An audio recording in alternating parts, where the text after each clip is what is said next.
Way back in 2005, two brothers set off on a road trip that would save the world and change television. Laurel and Hardy. No. For 15 seasons and 327 episodes, Supernatural took audiences on a wild ride of family, fate, and faith with a rocking soundtrack and a seriously cool car. But that was then, Bobo, and this is now.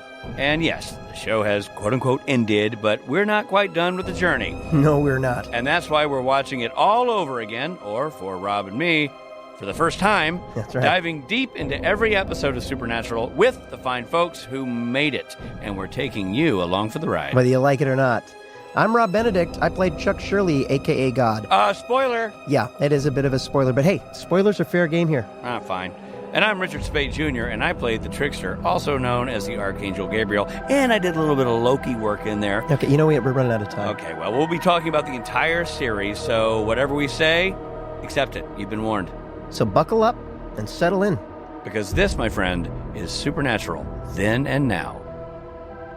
Hey everybody, it's Rob Benedict. And I'm Richard Speight. And this is the Season 1 wrap-up. Yeah, Season 1 wrap-up, man. That makes it our 23rd episode. 23rd episode of doing this. We're a season down. We did it, everybody. A season down and only 14 to go. How is this our 23rd episode? Aren't there only 21 episodes in the season? You're asking me questions that I can't answer. Steve's on mic tonight. Let's welcome our guest for the day, producer Steve Hein. Steve. Hi. Is this episode 23 or 22 for the podcast? This is 23. There are 22 episodes in the season.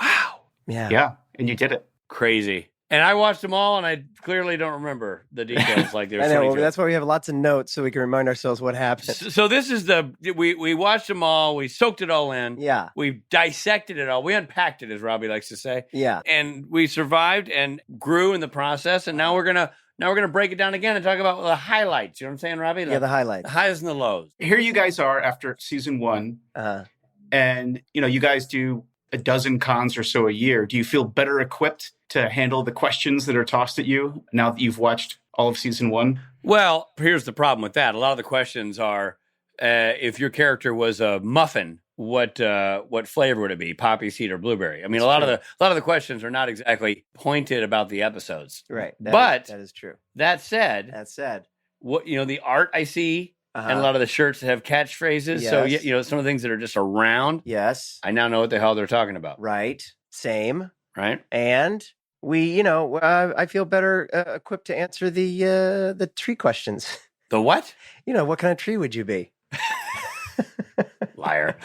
No, I feel better equipped to answer questions. I think, I feel more confident. It's nice to sort of have the foundation laid. But again, it's interesting because we've been to so many conventions. It all is sort of falling into play. Like, right. It's kind of things we already knew. We just hadn't seen it. You know what I mean? I knew Mom died on the ceiling. I just never saw it in context, Well, I think there's something I could throw in here is that Rob and I have done a lot of conventions and said a lot of things about the show. And, get your bleeper out, Trae, because a lot of what we're saying was bullshit. We were saying how great the show was. We were just kind of assuming it was a great show because it kept getting renewed. But we really hadn't done our homework. So now we watch and we say, so this is where we're not lying on stage, Steve, to your point. Now when people say, oh, what's your favorite episode or whatever, what did you think of this, that, and the other? We can say with complete candor, yeah, it's a great show. Season 1 was great. Yeah. Like, we know now. But beyond that, we can't say a word. We're true believers. If someone's like, so what about season 2? We're like, I got nothing. Or we're lying. Then we go back to lying. Well, Kim and Jim both shared similar experiences. They hadn't seen, when they were on the show, they weren't watching it. No, nobody was. Yeah. Because, keep in mind, when the show was on, it aired, and then maybe it would rerun in the summer, but you couldn't just go watch it. Yeah. You couldn't just pop on the streaming service and go watch all the shows. You had to go buy the DVD. You have to go buy the DVD. Yeah. And I'm not ponying up DVD money. No, not for one guest star, which No, is sir. what we thought we were. You're no Rob Benedict. Thank you, Steve. Steve gets it. So after watching the 22 episodes, Richard, what was your biggest takeaway? And I know we've said this a bunch, but this show really holds up. It's really good. I mean, what the big takeaway, and I hope if people have picked up on one thing, which I have said at conventions when people ask about the podcast, because they do ask, because people are really enjoying this, which is great. But I say, Rob and I aren't lying. Like, if we say we don't like something, we don't like it. If we like something, we like it. We don't try to contradict each other for the sake of the show, and we don't try to agree with each other because we're friends with the show. Right. So we try to give an honest answer. And my honest answer is I think Supernatural holds up phenomenally well. Yeah. I think the acting and the writing and the execution cinematically, the shooting, every facet of storytelling is great. And Jared and Jensen were great from the pilot on. They never had to find their stride. Yeah. They arrived striding. Yeah. Yeah, Rob, you should go back and watch the Felicity episodes you were on in the 2000s and see if those hold up. Yeah, actually, I have because Ruth, who will be a friend of the podcast soon, I'm sure. Ruth Kano, who played Rowena on the show, is my partner now, and she wanted to go back and watch them. So we watched season 1 of Felicity, and it absolutely holds up. The only thing that's weird about watching Felicity is it's on Hulu, and it's not in Letterboxd. No, say it. It's 4:3. Yeah. Well, that's the we problem. shot it on film. But you shot it 4:3, though. But we shot it in 4:3, yeah. Yeah, you shot it 4:3. But like the clothes and the gadgets. No, the clothes are, it's like Supernatural. Like that stuff's old school. But the show itself, I mean, it was written by, it's put together by J.J. Abrams and Matt Reeves. It's a really well written show. And bummer those guys didn't go on to do anything else. Don't really hear about those guys much anymore. But so being really nerdy and technical, 4:3 is one of the things that makes a show look old. Like it immediately 4:3. So just to explain to people who might not know, aspect ratio is the size of the picture you see on your TV. In the old days, people our age or people who are younger than us, your parents' old TV was a square, and that's how things were shot. They were shot. Anything that wasn't within that square, they didn't expose that film. Right. It just didn't. So and TVs were built as such as well. Yeah, right. And then when widescreen started coming out, then they started shooting things in a different aspect ratio. So 4:3, so it wasn't a perfect square. It was 4:3. Right. Now it's 16:9 is largely what the aspect ratio is, and so it's the widescreen. And the widescreen is what we come to think of as cinematic, as movies, and so all streaming services and everything went to full high resolution, large expanded letterbox aspect ratio. Right. It's got the actors need to be in the shot. Right. Just think about Grandma. Yeah. Or pan and scan. Do you remember pan and scan? That was the other thing they used to do. What's that? You know what I'm talking about, Steve? Yeah. Oh, yeah. Pan and scan was like when they would take a movie and transfer it to VHS. Obviously, they were making it for 4:3. So they would just start on one actor and digitally go over to the other actor in the middle of a conversation. Yeah. So they could establish both characters in a scene. Yeah. Yeah. And keep it so they could get it 16:9. They would moving around. Right. Yeah. So to bring it back to Supernatural, I agree with you. My biggest takeaway of the first season, it's fun to watch a show that is dear to our hearts, that's a part of our lives, and two people who become our friends, and to watch sort of their origin story, see it all develop from the beginning. That's been super fun. And the other, like we say, the big takeaway has been that it's a really good show. It's a good show. It's fun.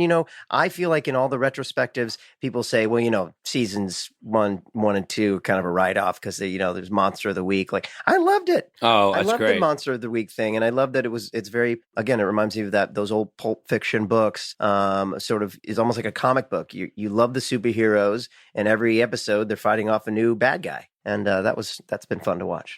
So you talk about origin story. That leads me to ask you, what's your Supernatural origin story? How did you wind up on the show? Oh, wow. Okay, yeah. Well, my Supernatural origin story, this is season 4, which we'll get to. I got an audition like we do, and I went and I didn't know anything. I knew it was a show on the CW, formerly WB. Did you read for Chuck Shirley? Read for Chuck Shirley, and I went in and read for casting director and the director of my episode. That was who was down in LA. Now, this is back when we used to go in to read auditions, and the director of my episode, Mike Roll. Right. It was Mike Roll. Dirtiest Jobs guy. Yeah. Mike Roll. Roll, not Rowe. Yeah. Yeah, Roll. Anyway, so I read for him and casting, and was Robert you read for? Or? Yeah, and it was a one-off. It was a one-off character. It was a one-episode guest star, really good guest star. It was about this writer, then became a prophet, and I think I read a couple of scenes, and I found out, a couple of days later that I got the part. And again, it was just for one episode, and the weekend before I had to go up to Vancouver to shoot. My band played 3 gigs in Mammoth, California. Oh my gosh. They were very long shows at this club, and my voice was shot afterwards. I just sang, and my voice was shot. So I showed up to set talking like this, and I was really worried. I thought, what am I going to do? And fortunately, the first thing we shot was Chuck has been sort of in his room alone, not talking to anybody, drinking, writing, and he opens the door. He hasn't seen the light of day in a while. And so it worked that I was like, who are you guys? My first day. So that was all the first day of the actual script was shot that way. So anybody who's thinking, wow, Rob made a strong choice, that choice was made for him. True. At what point did you kind of in your Supernatural story meet Bob and Eric and start to feel like a member of the team? I did meet Bob Singer for a little bit, but I met Eric relatively soon. I did that whole episode, and it was right when Twitter had just started, and Misha was new to the show as well, and so he was looking at Twitter reviews of the episode that had just aired, and this was like a new thing.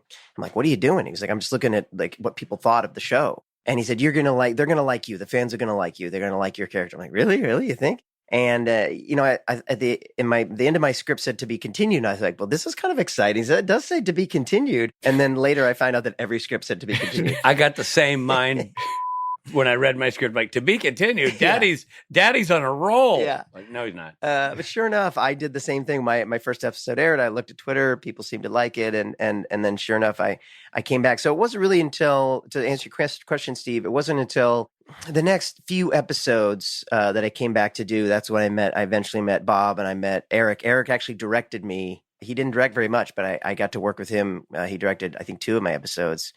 So that's how I knew Eric. How long between your first episode of Supernatural and your next one? Same season? Yeah. Same season. Okay. Yeah. So it was right away. It was gotcha. Okay. I mean, it was, let's see, Mouser at the end of this book was episode 18.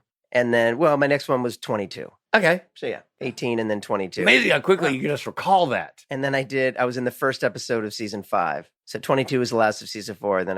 Wow, yours were back to back to back. Yeah. That's great. So at the end of your third episode, you were like, wow, I'm a big part of this. I'm kind of on this show. Yeah. And then I did 1, 4, 9, and 22 in the 5th season. That's a lot. Yeah. So I did feel, by then I really did feel. I didn't realize you were in the show so much. Yeah. Wow. And then at the end of season 5, I was like, it was revealed that I was God. And so I was like, they're basically going to make me a regular. And Eric calls me and he's like, so yeah, I suppose you got the news, you're God. And I was like, I mean, it's true? And he's like, yeah. And I was like, that's amazing. And then he was like, but I don't want the fans to know that right away. So let them have their at these conventions. Don't give that up yet. I'm like, no problem. And he's like, and also I'm calling you to tell you not to get your hopes up. I don't think you'll be back. And I was like, oh my God, what? And he was like, but we can't bring God back and have him be like a character that walks in the door and like fixes everything. So, and also Eric took himself off the show. I feel like Swan Song was the end of season 5, the end of Chuck at that point, and Eric left. Chuck was Eric. Right. Inserted into the show. And when Eric left the show, I think he kind of took me with him. Little did he know the show would be on for another 10 seasons. And eventually the writers, Robbie Thompson would bring me back season 10 because the show kind of called for it again at that point. But yeah. So that was my beginning to the show. Richard Speight Jr., how about you? My origin story. Well, I got a call from my agent, and my agent said, you have an offer. I'm like, I do? I never get offers for anything. They go, yeah, you have an offer to do an episode of a show called Supernatural to play a janitor. And I said, great, I'll take it, whatever. And I gotten that it was going to be in January. So I found out in December. I'm like, oh my gosh, that's so cool. Did you know who it had come from? No idea. So I'm like, that's neat. Awesome. And so to Rob's point, I was thinking, I must know somebody associated with this show. I guess I'll find out when I get there. I get on the airplane to fly to Vancouver in January. I'm reading the script.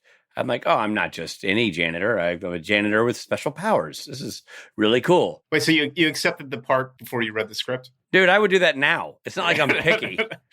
Like, is it paying U.S. legal tender? I'm in. Yeah.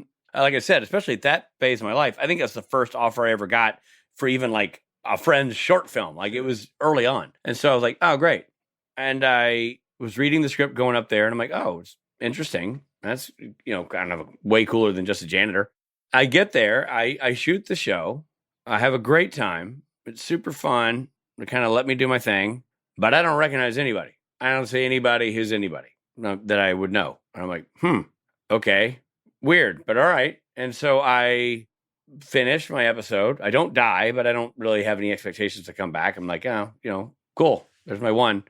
And then I go back to LA, and I'm at the same time I did that show, I was recurring on a different show called Jericho, which was a CBS show at the time. And I go back to Jericho, and somebody says something about something. And I said, yeah, I was just in Vancouver working on a show called Supernatural, which I'd never heard of until I did the show.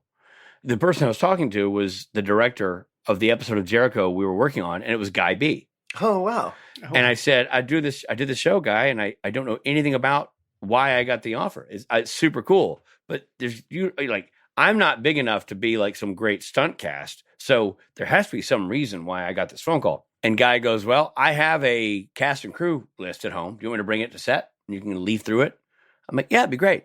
This is, again, hard copy stuff, So this is before you went to Vancouver? No, I'd already shot the episode. This is after you did it. So you went up, you're there for about 8 days. Yeah. You shot it.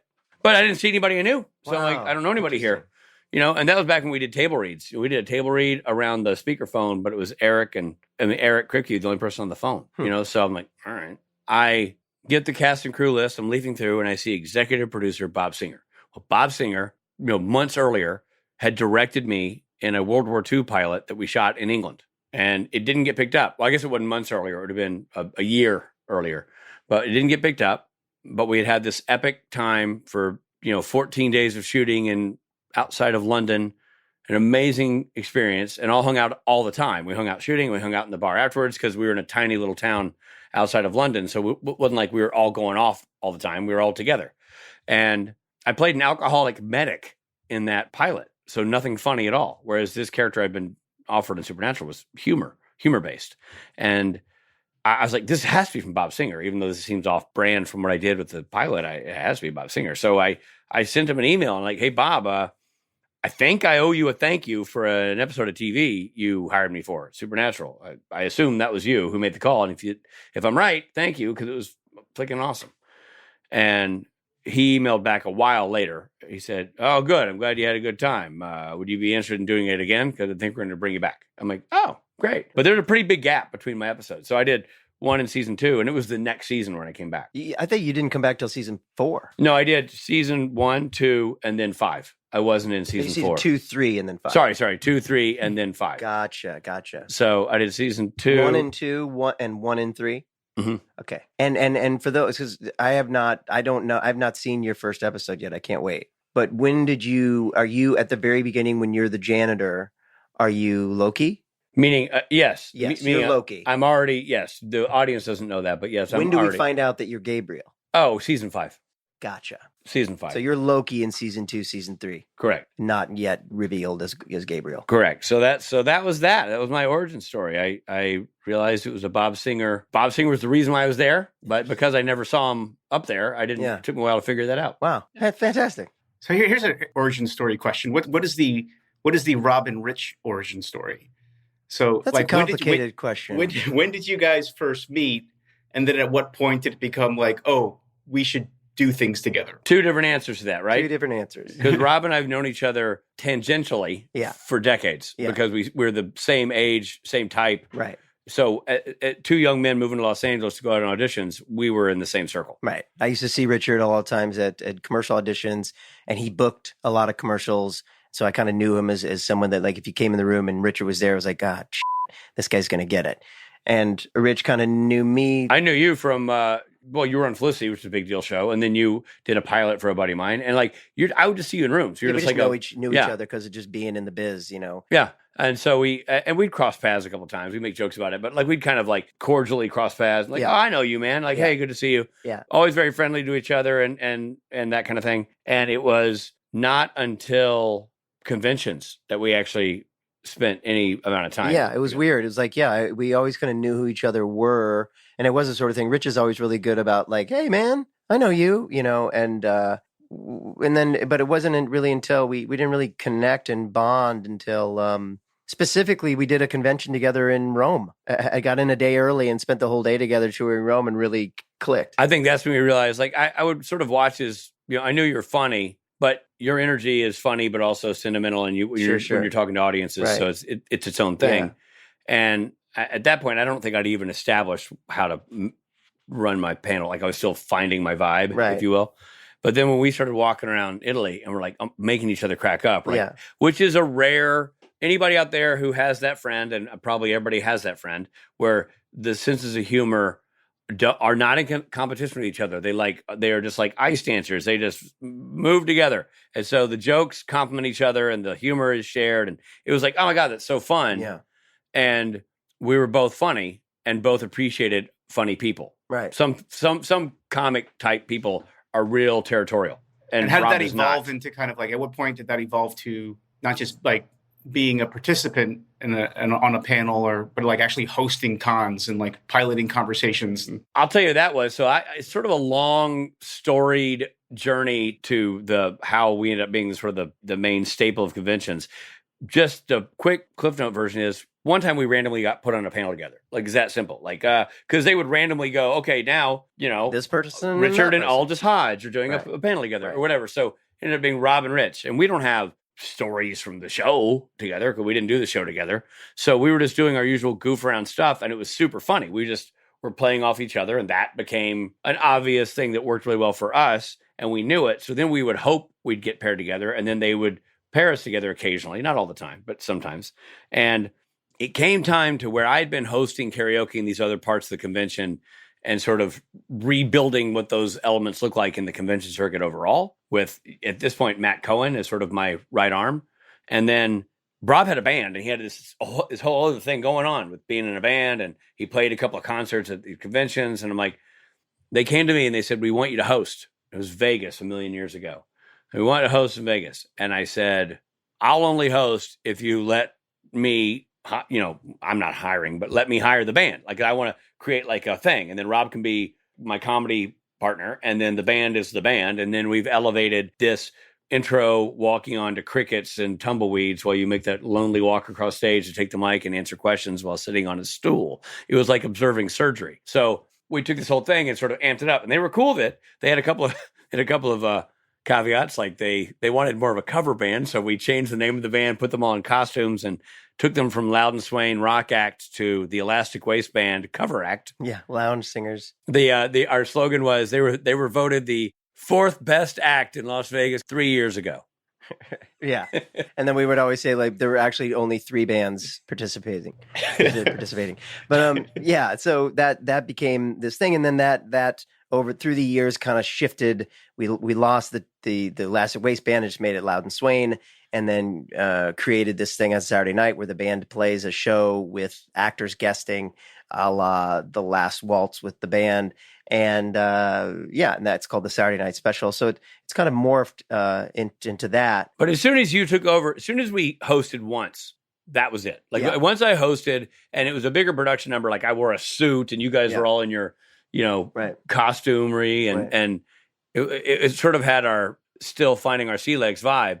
But the energy and the jokes were all there. And the band is great too. They're very responsive guys. Mm-hmm. Billy Moran, Michael Borja, and Stephen Norton. And so we had all these dudes, and we all just immediately kind of gelled as a 5-man unit. Yeah. And at that point, then it was a fait accompli. Yeah. Then there was like a no-brainer if that's going to be what we're going to do. And then separately, Rich and I are hanging out. We start creating things together. Our whole thing was like, we had to be away from our families. Let's do something creative out of this. So we created Kings of Con, the series, and that was really what sort of solidified us as partners. Which is what we started shooting. I mean, we just bought a camera and started shooting that in real time. Before we sold the pilot based on footage we shot and cut together. And, at a convention. Yeah, at more than one convention. We were in a couple. So that's our origin story right there. And when did I'm going to call back to something you said earlier, Rich, when like off the cons, you guys often get the question about what your favorite episode is.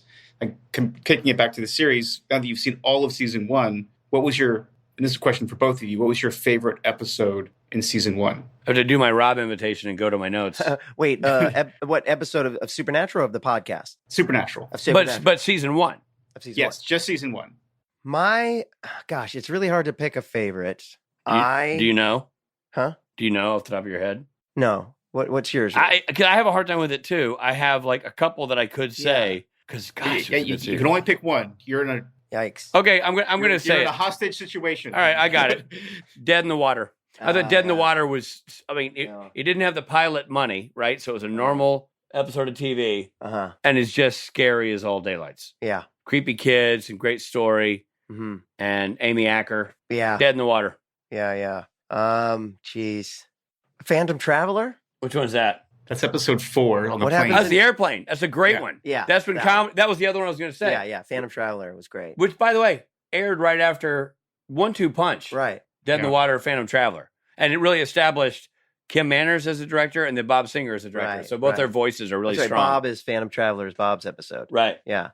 Phantom Traveler was great too. I'd say honorable mention, Hookman was really fun. Scarecrow. Faith is really interesting. My favorite is Skins. Skins was my favorite. I thought Skins was the creepiest. Skins. What happens in Skins? That's where like there's the you think Jensen's the murderer, right? Like yeah. And like they take off their skin and it's like it's so and gross. you're in the sewer and it's gross. Yeah. And with the rat. Yeah. That was a great one. I also think Shadows. Yeah. Because the effects of the shadow. Yeah. Was cool. And then the end part I really loved, hooking back up with Dad. Yeah, but we got to stick with one, and I'm gonna hold you to it. So it's Phantom Traveler for me, Phantom Traveler for Robert, Skins for Steve, and Dead in the Water for Richard, and then Trae will have to tell us his. Yeah. Hey there, this is Richard Speight Jr., and I hope you're enjoying the episode. But we need to pull over for a few seconds for some messages. Hey, this is Richard Speight. You know what? It's 2024. It's a brand new year, and I bet you made some New Year's resolutions, and I bet one of them was to eat healthier. Well, you can get cranking on that resolution right now, my friend, with Factor. Factor's ready-to-eat meal delivery takes the stress out of meal planning and sets you up for success in the new year. Skip the grocery stores, the prep work, the cooking fatigue. I'm getting tired just talking about it. Instead, get chef-crafted, dietitian-approved meals delivered right to your door. With over 35 meals to choose from per week, including options like keto, calorie smart, vegan, and veggie, and more, plus over 55 weekly add-ons, you will have a ton of nutritious and flavorful options to kickstart this resolution off right. Forget frantic lunch prep and rush dinner making. That stinks. Factor's 2-minute meals, yes, I said 2 minutes, are your secret weapon in the new year. You get to fuel up fast with restaurant-quality meals all delivered right to your door. It doesn't get any easier than that. And Factor now offers loads of snack options like breakfast, smoothies, juices, snacks, and more to keep you going no matter what's on the schedule. So I know what you're asking, Rich, how do I tap into this Factor magic? You head to factormeals.com/SPNTAN50 and use code SPNTAN50 to get 50% off. That's a lot off. That's code SPNTAN50 at factormeals.com/SPNTAN50 for 50% off. Make that resolution happen now and make it happen at a discount. Fantastic food that's healthy and delicious and delivered right to my door. Now that is how you start the new year off right.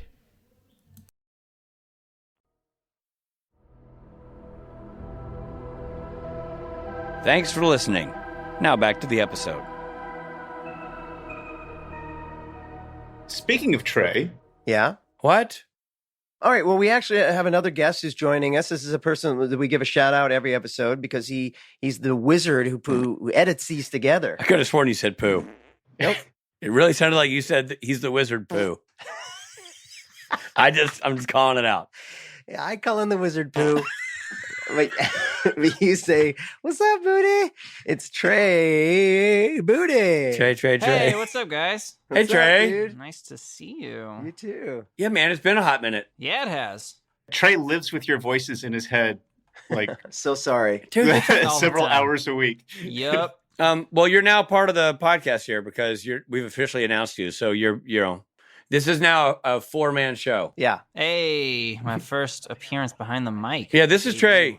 This is Trae Budde, who does all the heavy lifting for all the things technical for everything we do on the podcast. So round of applause for Trae Budde. He fixes all of our mistakes, and then also it's more art than science of how he like edits for comedic timing, and it's amazing. Oh yeah, how he layers in the music and the sound effects. A lot of our recording now is done with distance, and so we send Trae our MP3s of our voices, and I send it, and I'm like, oh God, I hope he can make sense of this, right?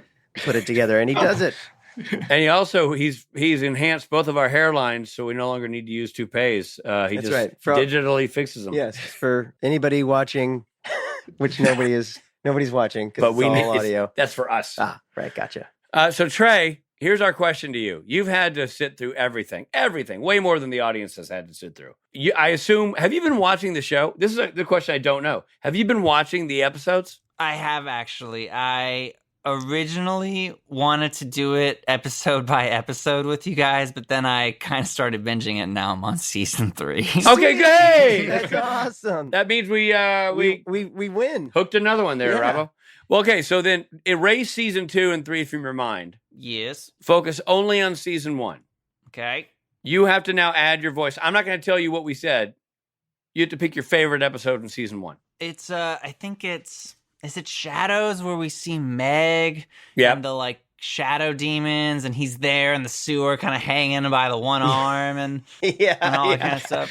Yeah, I think that was definitely one of my favorites because that's where we really start. Like, we know that Meg is a baddie, obviously. We've seen her do the cutthroat thing with the blood goblet to talk to her overlord or whatever. Yeah. And then, here's where you really see her get all the badassery in this episode. Like, you're like, oh man, Right. this is such a bad like not to be trifled with. Yeah. You kind of feel before where she's a little bit of a henchman, but here she really see her as like a level 1, level 2 boss type of thing, like major clearance for the boys, like big deal. Yeah.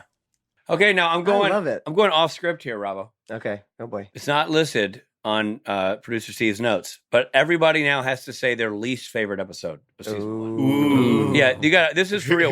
This is not a suck up That's wrap up. That's an easy one for me. I mine too. I'm gonna say 1, 2, 3. Then you and I are both gonna say the title. You ready? Okay. 1, 2, 3. Route Benders. 666.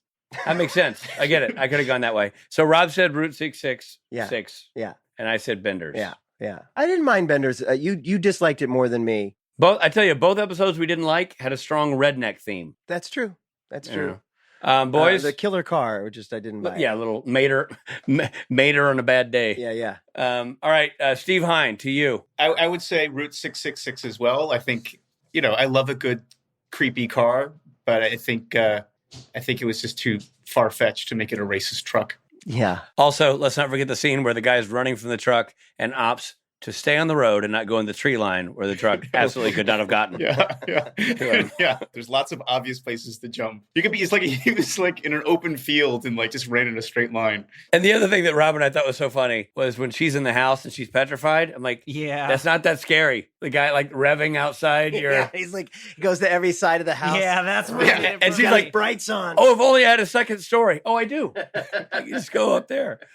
Trae Budde, least favorite episode. It's a tie between Route 66. So I'll go with the other one, and I'm going to say Scarecrow, kind of. It was still good, but the pacing for me was just like, the whole time I was like, yep, like I just I felt like I was a step ahead of how the story was unfolding. I can see that. I liked that. I liked the Scarecrow as a monster. I just thought he was freaky. It was. And that scene where Dean's on the ladder and he's face to face with him, I thought that freaked me out. It was a good old fashioned classic monster. You know what I mean? Like in a cool way. It was, yeah.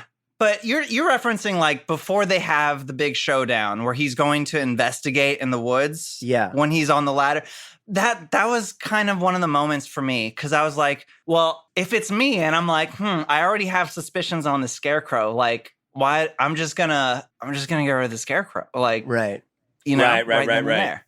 Yeah. No, and also like the couple that had the adopted daughter and was like, all right, well, let's just sacrifice her now. Oh, so quick. Yeah. So it's like, Bit of a jump. Sure. Yeah. It's like, And so now, Trae, your origin story with this podcast, how did you get involved? How did Steve rope you in? I know Steve from a while ago. I used to do some podcast work at NBC where he was at, and then he told me about Story Mill Media and the Supernatural podcast. And when I was in college, Supernatural was a big show amongst my friend group. So I was like, oh, yeah, it was just like a no-brainer for me. I was like, cool. It's interesting. Yeah. That's awesome. He had discerning and cool friends. Yeah. I love that we won Trae over. I for some reason I was expecting to be like, I haven't watched the show, but you're like already on season 3. Yeah, and I'm surprised it was. I've worked with Steve and like Supernatural. I thought for sure hookers and coke were going to be in the whole like how do we get Trae associated with the show? Bribery. Well, that's how you guys got involved, right? Duh. Well, yeah. I guess we're just speaking about ourselves there. This is a question that maybe it's a Trae question, a Steve question, or both. But like we've been doing this for a whole season, the whole podcast. We got our rhythm down. We got our tone. We got our comedy. Trae, you do a great job of making it sing. Season 2, what's in store for this podcast in season 2? I think thinking about season 1, I always wanted to kind of bring, I like the segments that we surprise people with. And hopefully we can find ways to bring more of that into season 2. Like when Rob did his bug song, or when we had Kim kind of guest as for a review.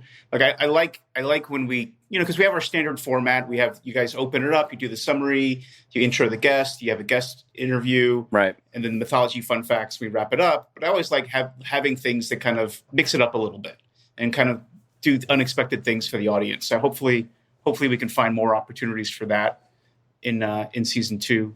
And then also, we just launched the show's dedicated social handles on Twitter and Instagram. And so we'll be able to kind of do more interaction directly with the fans.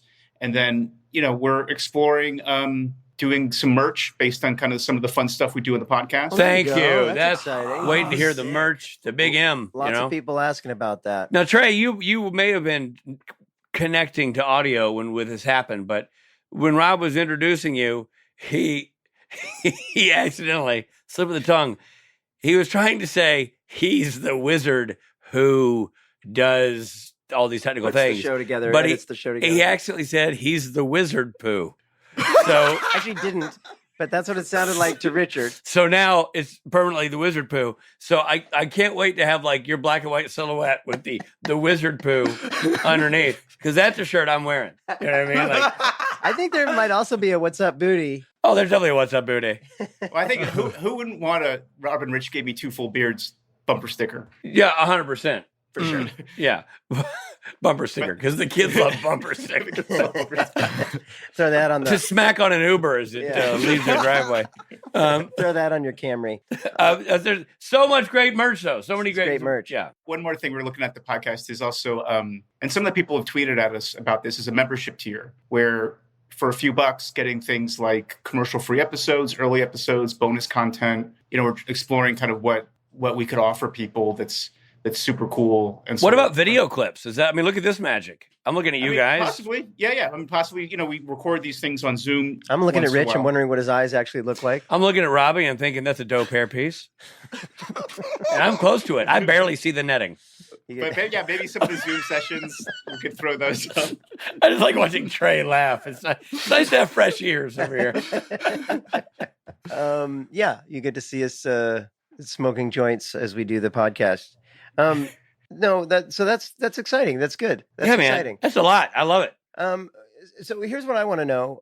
What is everyone's favorite moments from season 1 of the podcast? Okay, Rob, say it really dramatically so that Trae can throw reverb on it and make it like special. So he can do his wizard poo all over it. Okay. What were your favorite moments from season 1 of the podcast?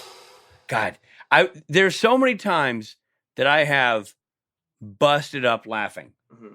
I don't get that in my day-to-day life. There's something about when we're doing our thing and somebody trips on a word, or Steve is, misspelled hat or something ridiculous on the telephone. Yeah. Wait, that's one of my, I have it on my list. Yeah.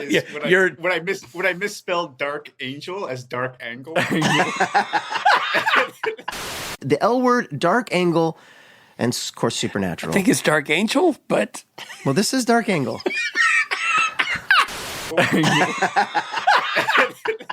And Rob read it like went right through it. Right through it like it was nothing. You might know him from Dark Angle. The fantastic show Dark Angle. There was the one where Steve wrote it. I wish I could remember. Trae, you might remember. Where Rob just read what Steve wrote. But what Steve wrote when Rob said it sounded like innuendo. And he's like, and suddenly Dean got shot in the blah, blah, blah. And it sounded like, he got shot in the tuchus. But it was like, oh, man, that sounds... What? He's electrocuted in a pursuit. It sounds like pursuit is a euphemism for something. Oh, boy. Okay. Should I start over? No. Okay. So Dean is electrocuted in the pursuit. Why? I don't even know why that's funny. What am I missing? It's like... Is it pursuit? Sounds like something? He's electrocuted. It's just... It's so fun. I couldn't stop laughing. Right. I literally thought it was the funniest thing. And you couldn't figure out what you were laughing the innuendo. at. Yeah. Because I kept repeating it to you and you just heard the logical version. Right. Yeah. Which made me laugh harder. But man, the good, solid belly laughs are what I love about the podcast. And that's the making of it. That's There our was part. something about Dean. Like Dean got... Yeah, it was. I know. I can picture the clip. Yeah. Dean's down in, and I'm pretty sure it's the episode that starts in the middle of them solving a crime. Because then they think Dean has a heart attack. Mm-hmm. Like he gets electrocuted, so they think, oh no, and he's got to go to the hospital. I think that's Faith. Yeah, so it's like that. Yeah. Anyway, so yeah. That's the part of the, right, because he gets cured by the Faith healer. Yeah, my great joy is the laughs, which could come from things we're saying.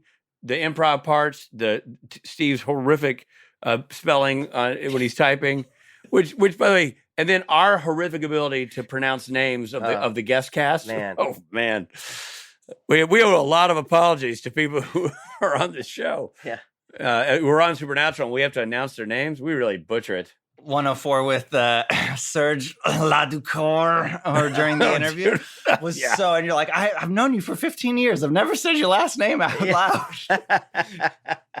It's so true. Good. I got nervous all of a sudden. I was like, sweats. Oh, he was right on you too, buddy. You're like, Laducour. It's Laducour. I was really appreciated the time that we got the very rare interview of the Rat.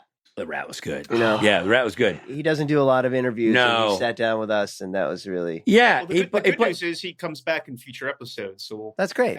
Be sure to... Great. Well, we can get him back. Yeah, we got to get him back. He was, I will say this, he got out way over his skis and assuming we'd know who he was the second he called in. That's true. I'm that's like, true. He had a little bit of attitude. Yeah, well, I guess that's ratitude, Right. Who I can't wait to hear back from, though, Kim Rhodes. That was such a good guest episode review. Yeah. Especially the tattoo rating system. So amazing.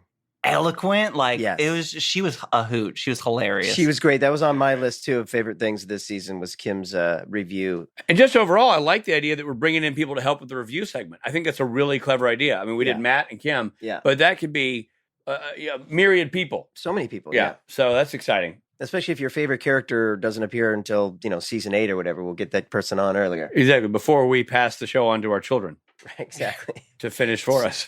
Steve, what did you like? You're the boss. What did you like? I actually like the top of my list was getting to know Phil. Oh yeah, Phil Segresha. Yeah, just because I didn't know. I met Phil like one time, like 10 or 15 years ago, like in passing. But just like he's such an interesting guy, and I had no idea his contribution to the series was so deep. TV Dad was our no joke. That's kind of the nickname for him from a lot of us is like TV Dad because he's like it's such a cool career, scolding and loving at the same time. Yeah, and so I think getting to know Phil and kind of his style and what his contribution was, I thought was just interesting. I can't wait to have him on the show again. Absolutely. And so one of my interviewing him and Bob Singer. For me both. I was gonna say like one of my sentimental, like non-laughing favorite moments was when we brought Bob Singer and Sayers together. Yeah. And then Bob Singer and Jerry Wanick together. Yes. Like totally. there was a brief moment in both those interviews where it wasn't about us. Right. Those guys haven't, COVID pulled that show apart. People didn't get to see each other, to say goodbye, to have a wrap party, to even celebrate filming the last episode. Yeah, it was a weird end to that long journey. Yeah, I don't think those gentlemen have seen each other. I know Bob and Sayers shot the last episode, but Jerry, they probably saw on Zoom during that period or distantly. So they all haven't had a toast to the 15-year effort that was victorious, that all of them sort of were key components of. And I think that having them have that moment on Zoom was really touching, for lack of a better word. I thought it was really neat. Yeah. And since we all had the benefit of seeing the video, like, it's one thing in the voice, but the way they were like so thrilled to actually see each other, even on a square on a computer screen, it was really neat. What about you guys? What were some of your other favorite moments? Yeah, the podcast. Talking about Bugs. The Bugs song. I feel like the Bugs song didn't get enough play. I feel like we could go back. I think people really like the Bugs song. Yeah, it's fun. I thought we could actually put it in right now. It's like just revisit. Okay, Trae, drop in the Bugs song. Bugs. Reputation precedes you, Bugs. Your disbelievability needs you. Take my hand, let's go for a ride. Bugs. Get into my head, literally, Bugs. Make me feel quite sickly, Bugs. What universe are you living in, Bugs? Creepy crawly on my skin, Bugs. That's a good song, dude. That's nicely done. Yeah. Well done. Yeah. And talking about Bugs, because Bugs is like, that's the episode that everyone talks about is like the worst episode. And like, we took it on and we were like, this isn't so bad. May I point out that nobody out of the four of us named Bugs as their least favorite episode. True. And that's the one that's lambasted is like a real turd. Yeah. And having Tyler Johnson on was fun. And I just thought that episode was sort of fun to tackle. We even, coming up to it in our production meetings, we're like, well, then we're going to have to do Bugs at some point, because Steve was like, let's do something special. Like Robbie should write a little jingle about it, One of my favorite things was interviewing Brad Creaser. Yeah, that was great. And not just because Brad's a good friend of ours, because he is, but I thought he was a great interview. I thought the way he talked about being sort of the third actor of the show, like being the camera operator, who's the first face you see when he pulls his face away from the eyepiece. You're the closest to the actors themselves. And just his emotional commitment to the show that is parallel to his artistic commitment. It was interesting and heartfelt to hear him talk about how he arrived and how he kind of got into that world. Because Rob and I know, coming in as guest stars, first guy to say hi, right? Like, he's lovely. That's why we're such good friends with him. You do develop this really, you do your take. And as most of the directors are back in Video Village, which is what we call the area where you'll have the DP and the director and the script supervisor watching what the camera's shooting on video monitors. And that's usually in another room. So what's happening on set is just you and the crew, the actor and the crew. I'm speaking personally from my point of view. And so you do this big take, and you hear them from the other room go, cut. And like Rich said, the first face you see is Brad, the first camera operator, and he kind of sticks his face out. You kind of give him a thumbs up, like with a question mark, and he's like, oh, absolutely. I loved it, Or he gives you the so-so. Or he'll say, we need another. Yeah. You could do better. So I enjoyed that interview a tremendous amount because as well as I know him and as much as I've hung out with him, I've never just shut up and listened to his story. Yeah. And that was a cool interview. Yeah. I had the episode with Ivan Hayden on my list because I thought it was like, that's checked right here. Yeah. He is, it was very much like visual effects 101. And it was funny when we were doing, like, there's a lot of content that hopefully we'll be able to put out as bonus content, like that we cut out because it was just so far down the rabbit hole of like visual effects. Right. I felt like I had taken a class. Well, it felt like that app, the Masterclass app with Ivan Hayden. Exactly. Yeah. So he went into like an incredible amount of detail. They were like, Trae and I were like, we got to pull this out because people are going to be like. Also, the episode, I think I have to call out the episode that was for several reasons. For me personally, was one of my favorite things was interviewing the gentlemen themselves, Jensen and Jared, in episodes 1 and 2, because it was so tricky to get them together in the same room live these days. I mean, the guys they're on new shows, they're producing new shows, they're very busy guys. And so just to make that happen from a behind the scenes point of view was a feat in and of itself. And also just to sit down with the guys who are friends of Rich and mine, and go, what's your origin story? And kind of hear this from their mouths. It was fascinating. Yeah. It was fascinating because I met them. They were famous. Yeah. So it was interesting to hear their before they were famous story. Yeah. And still hear them tell it with a level of passion and interest. You know what I mean? They're not like so over it that they don't want to talk about it. Right. They still tell it because it means a lot to them. In the same way you might tell how you met your spouse, or something like that. It's a big story in their lives. So I know you guys joke about this all the time, but I was just baffled at how tall they both are. Yeah. Oh my God. Yeah. Like, everybody knows that Jared's tall, but Jensen's tall too. Well, you are literally one of the, I would say, the first conversation I ever had with them shooting my first episode. I don't really talk much as a guest star. I kind of do my job and go sit in my chair and wait to be beckoned forward. But at one point, after a week, after blocking a scene, and they had to stand me on a half apple box to be in the frame. Same. And I was like, I'm 5'8". I'm not a tall guy, but I've never had a problem working in Hollywood because the other guys would be 5'10". Yeah. You know what I mean? It's like, it's like it's never been the short guy. Hell, everybody in Band of Brothers is 5'8". Like we're like five, but we're like from 5'6" to 5'9" until you're Michael Cutlets or Damien. Right. And then suddenly I'm there, and these dudes are just flipping massive. So tall. And they're tall in sock feet. But then you put on their Sam and Dean Winchester boots. Yeah. And then like 6'4" becomes 6'5.5", and 6'1" becomes 6'2.5". And you're like, and at one point I just making small talk with Jensen. I'm like, nothing for nothing, but you mofos are tall. I said, I mean, I'm, not my first rodeo, and this is, you're big. Yeah. And we had that awkward picture we took where I was oh my God, that has to be released. Well, yeah, but you got. But I'm going to circle back to that. But one thing I want to say about this is Jensen was talking about. He's like, yeah, this is before social media was a thing. Okay, so when I did season 2, it may have existed, but it was barely used. Right. So people were still they were still making Supernatural magazine. Things were in print. Right. And he would say, Jensen was like, yeah, tell me about it, man. It's brutal. I'm 6'2", and in magazines they call me the short one. And he goes, so everybody thinks in their mind that Jared is 5'10". Yeah. Your brain just fills in a 5'10" guy. Yeah. And then, so people expect me to be 5'8".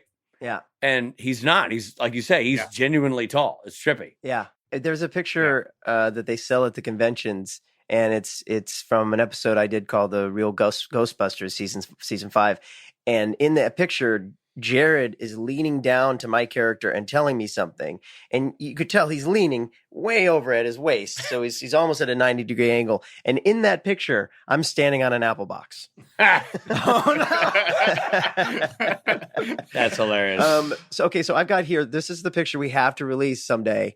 And it's the notorious picture. It's Jensen and Jared. We just interviewed them. 6'4" Jared and 6'2" Jensen. Right. And me.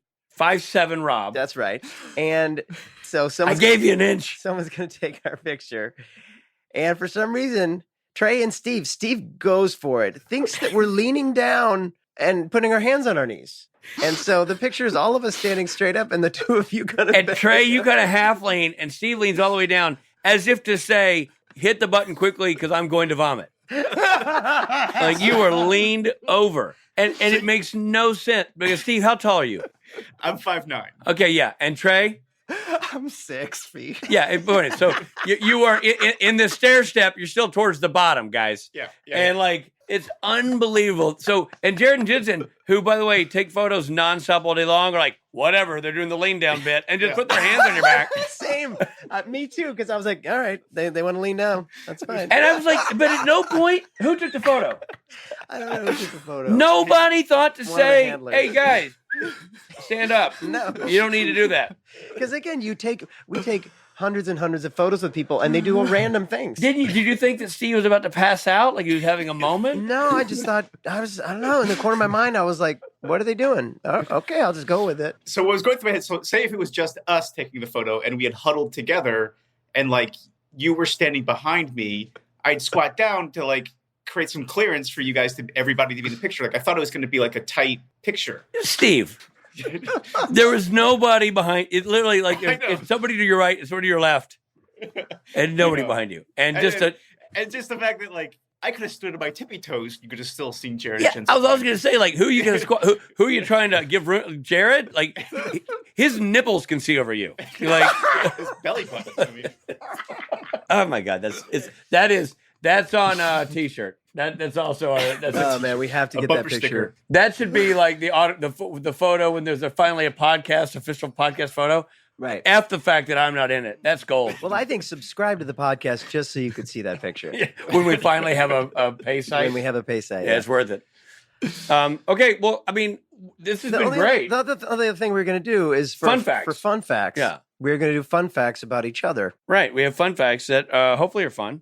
Trae, let me say, as we wrap up season 1, thank you for everything you're doing, buddy. The podcast plays great. It's funny. It moves quickly. Yes. You do such a great job. Thank you for everything you're All doing. because of you. Thank you, guys. It's easy when the talent is so funny. Man, I say so that much. You're a good Take liar. it easy, guys. Woo! Okay. Trae's great. How much do we love him? Love him. He's so good at what he does, man. And so fun about it. And I'm not just saying that because he's going to be listening to this later and editing. No, be better like, wow, that Trae, what a sack. Not at all. Okay, so fun facts. Okay. About each other. But now see, if I hand Rob this and he'll see all of them, know. I think we should read our own. I do too. Because otherwise he's just going to see them all and there's no surprise. So we're doing fun facts about Rich and Rob that the other one doesn't know. Doesn't know. Okay, Rob, fun fact number 1, hit me. I split my finger open with a railway tie when I was a kid. Ouch. Yeah, there's a rail. We were playing this is such a thing you do in mid-Missouri, playing with a railroad tie and just like whack. Railroad tie, like the actual, like the nail, the actual nail, the nail that ties down. Gotcha. Yeah. Some reason I was picturing that big hunk of wood. The railroad tie is like the nail that you. Oh yeah, those are substantial. I found one of those, and for some reason, I don't know, I was just like banging it around. I mean, did you have to? 8 years old. Did you have to get stitches done? Yeah, and a tetanus shot. Wow. Yeah, because it was all rusty. All right, Rich Speight. I've had 7 teeth pulled. Wow. Yeah. This is Jared Padalecki stopping in to say hi and let you know that we've got to take a quick break.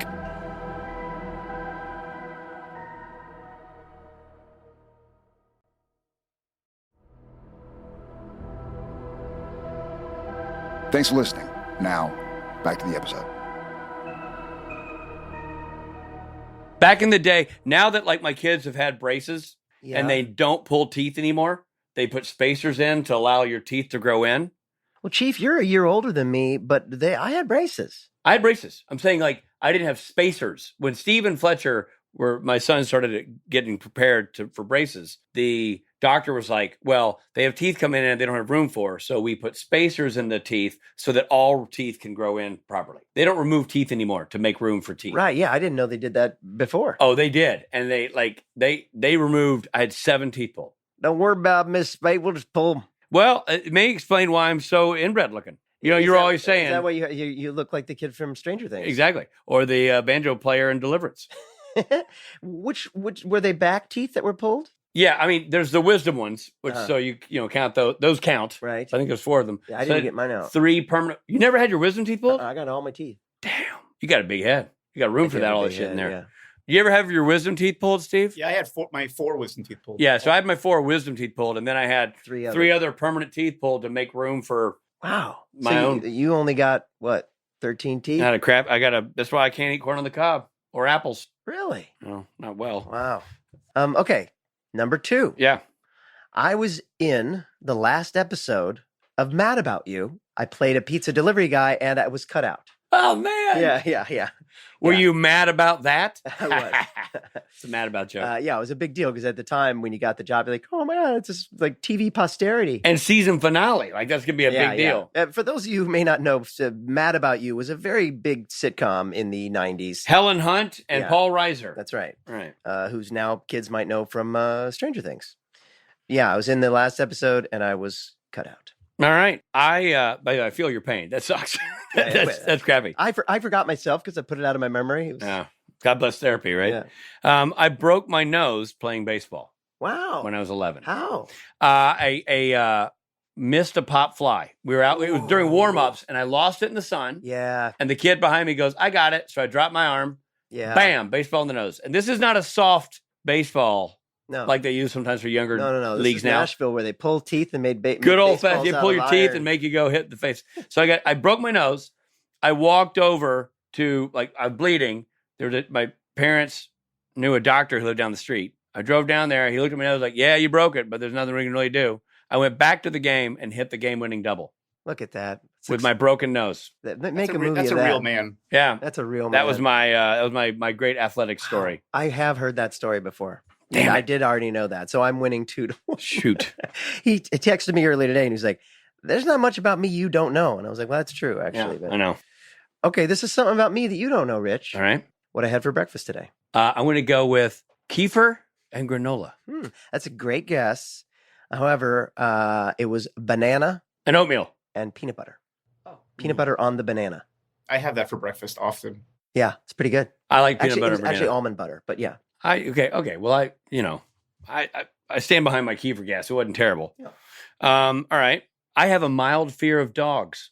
Really? Yeah. Why? Were you attacked by one as a kid? Attacked is a big word. I got bitten as a kid, Oh, that's a lot. and that was it for me. Wow. So you've been around me and dogs, and there's no love lost between me. True. I'm like, eh. Yeah, you're not someone I'd go, he's a pet owner, and yet you've got two of the best pets that a friend of mine has. Yeah. Well, I mean, I love my dog Uh-huh. and I love my cat, Mhm. but it took us years to get a dog. We haven't had Luna that long. Luna and Turtle. Yeah, Luna and Turtle. Turtle the cat and Luna the dog. Great cat. Yeah, so I have, but I've gotten better. Like owning a dog has helped me a lot of sort of getting over that. But like, if somebody has a German Shepherd or a Rottweiler or a Pit Bull, not interested. Like, no, I don't care how cuddly you say they are or how good with kids you say they are. F you, I'm walking. With my dog Lily, when she was alive and you came over, you were a little bit like, hey, Pooch. Cool. I just was always like, to me, I knew early on that dogs can sense discomfort. They smell fear. Right.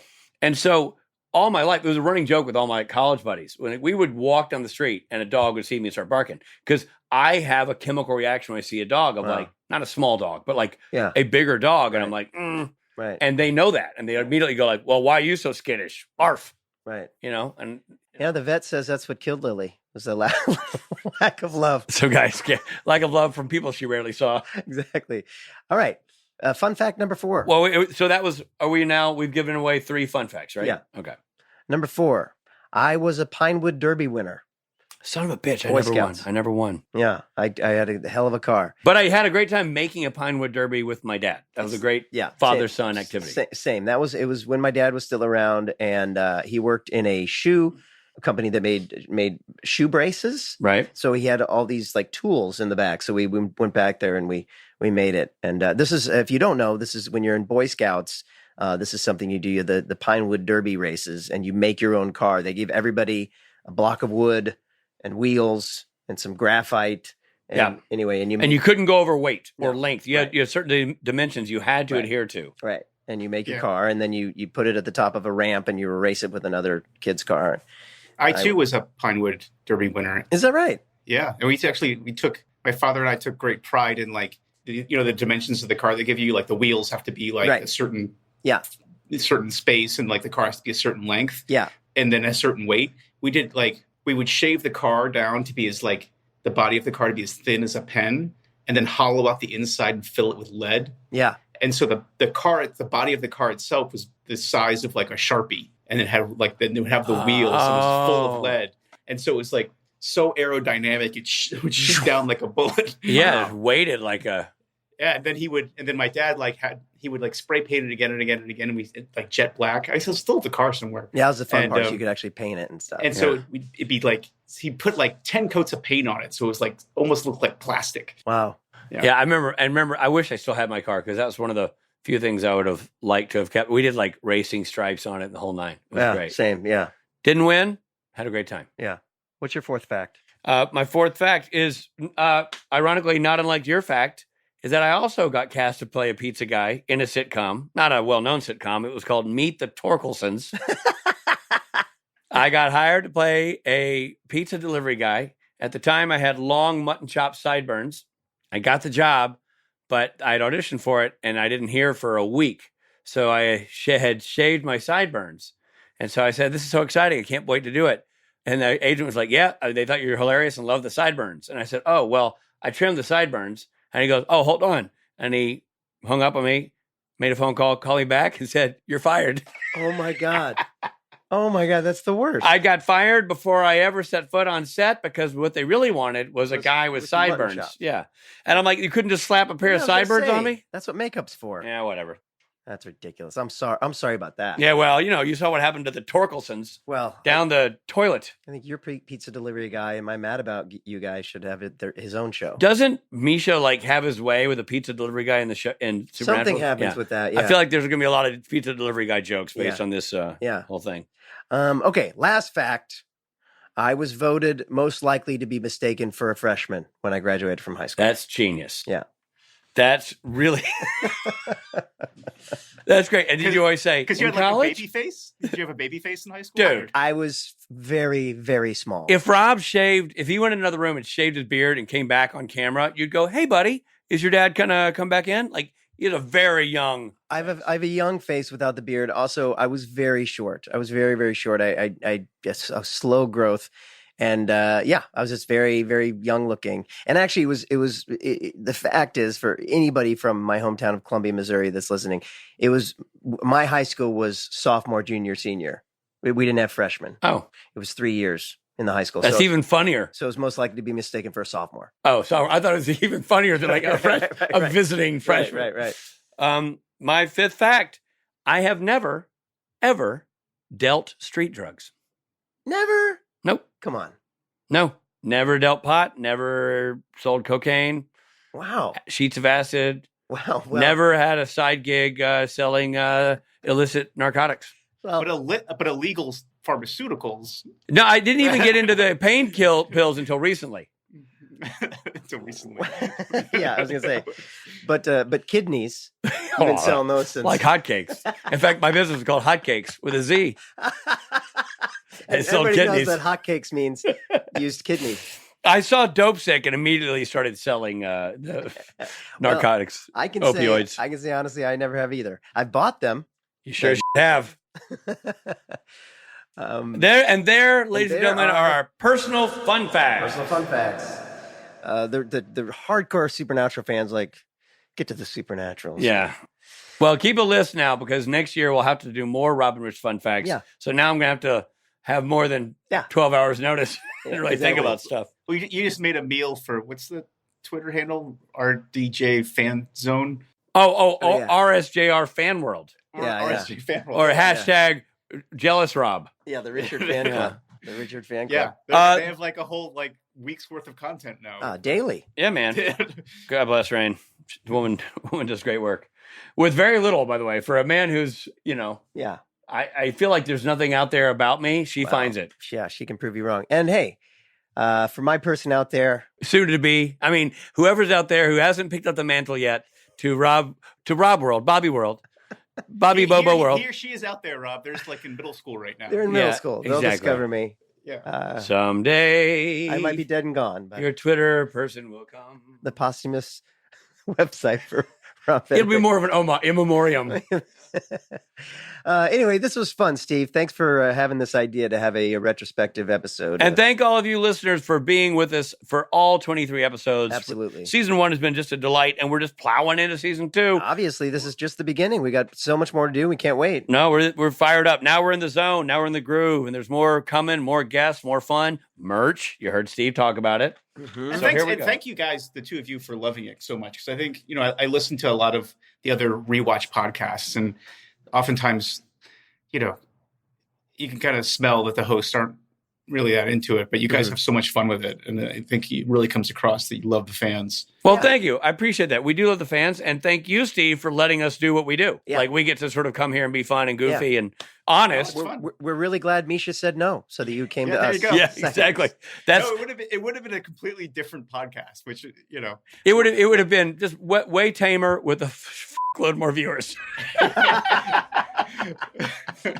Listeners, but yes. I also think Rich was talking about how you guys busted guts so often whenever we record, and it's so many times we cut around it just because it'll be 5 minutes of laughing. Right.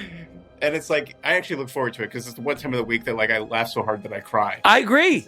That's what I'm saying. Here we are reviewing a very scary show that's 15 years old, and yet I find myself, I get a barrel of laugh an episode, which is very healthy and awesome. I love it. Yeah. Well, the show is close to our hearts, as we said, and we do love the fans and the fandom, so we're happy to be doing it. So stay tuned. All right, let's do our credits. This episode of Supernatural Then and Now was hosted and executive produced by Richard Speight Jr. and Rob Benedict. Produced by Steve Hein. Edited and associate produced by Trae Budde. What's up, Budde? Music provided by Tim Wynn. This very special episode, was recorded with the help of Sonic Fuel Studios and Fartoon Studios. This podcast is from Story Mill Media.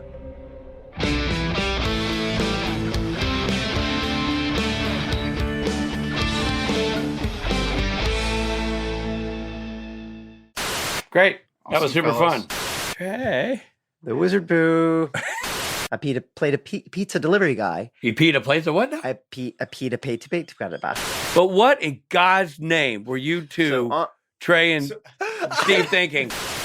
We will pause and we're going to put it in because it's not a person who directed again.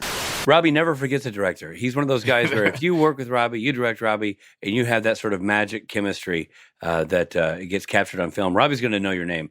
And this is just Robbie going through his Rolodex of director names in his brain. He's not looking at a phone. So anybody who thinks that he's looking at IMDb, that's not true. He's just scrolling through his vast memory. Wait, okay. No, you know who? I now remember. Now I remember who it was. It was Trae. Trae. It's Trae Budde. The Wizard Pooh. It's Trae Budde. The Wizard Pooh. And my next episode, I think, was what was my next episode? Going through he's not looking at a phone. Anybody who says he's thinking, looking at a phone is lying. How does one find out what episodes one has been in? Oh, you just keep going through that brain of yours. There's not a Wizard Pooh t-shirt by the time we finally release merch. I quit. Story Mill Media.